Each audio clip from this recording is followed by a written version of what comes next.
and welcome back to segment 4 of the Teacher Perspectives in Back to School 2020. Welcome back, ladies. I wanted to go ahead and pick up where we left off last time, and that was talking about how this remote learning experience has either perpetuated or catapulted, if you will, the notion of differentiated instruction because you're having to spend, the time with different student needs. And so I was wondering, since we heard last time from Alejandra from the elementary level, what that looks like.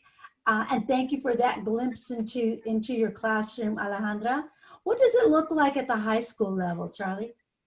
Similarly to what she said, it's hard to plan for differentiation when it's all virtual because a lot of my students don't have their cameras on, which is fine with me, but it's hard. I'm realizing it's so hard to read the room when the room is just nothing.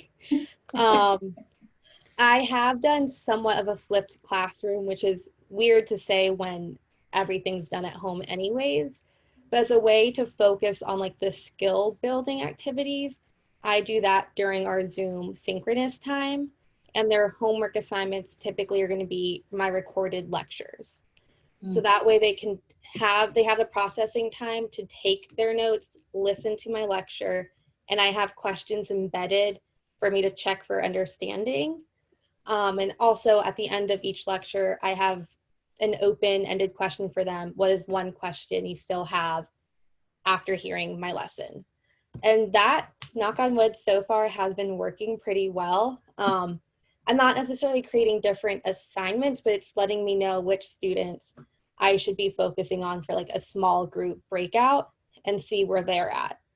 So that's been helping me just multitask and figure out, okay, this group understand this lesson perfectly. I don't need to necessarily help. They can do the self-paced assignment. This student or this group struggled a little bit with this concept. I can focus on them. And it's going to vary between whatever the topic is of that day, because some students love colonial history, some might not. So it's just going to vary. And that's how I've just adapted my lessons. I've also focused on just keeping things simple. As much as I want to do like these great Socratic seminars and debate questions, the idea of doing it over Zoom is a little bit intimidating. And I don't know when or if I will be ready for that. So I tell my kids, this is how it might be boring, but it's exactly like what you need to learn. And it's not going to make life crazy. Like that's my whole thing is like, we already have so much chaos around us. Let me keep things simple and throw in some like fun activities that are more analytical or more creative, I guess would be the word. And so far the students have appreciated that they know what they're coming into each day, and they know that they're going to have like they're going to have me accessibly there to help them as much as I can.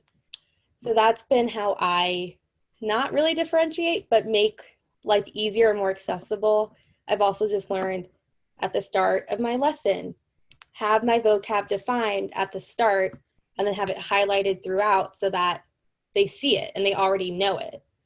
And I know my US kids have like that. My AP world, I'm not doing exactly that, but it is in a different color so they can pick up on it. But yeah, it's just little things like that, just trying to make life easier. I think not just for students, but for teachers, there's this, even though I think I'm pretty good at technology, I don't need to add more to my plate just to prove that I can be good at technology. So that's where my planning's at.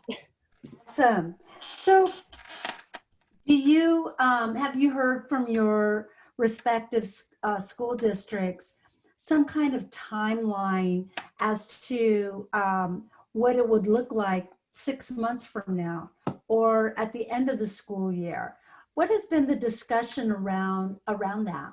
I think if I recall correctly, ACPS will be looking every 8 or 9 weeks, I'm pretty sure it's 8, Yeah. I always forget if it's 8 or 9.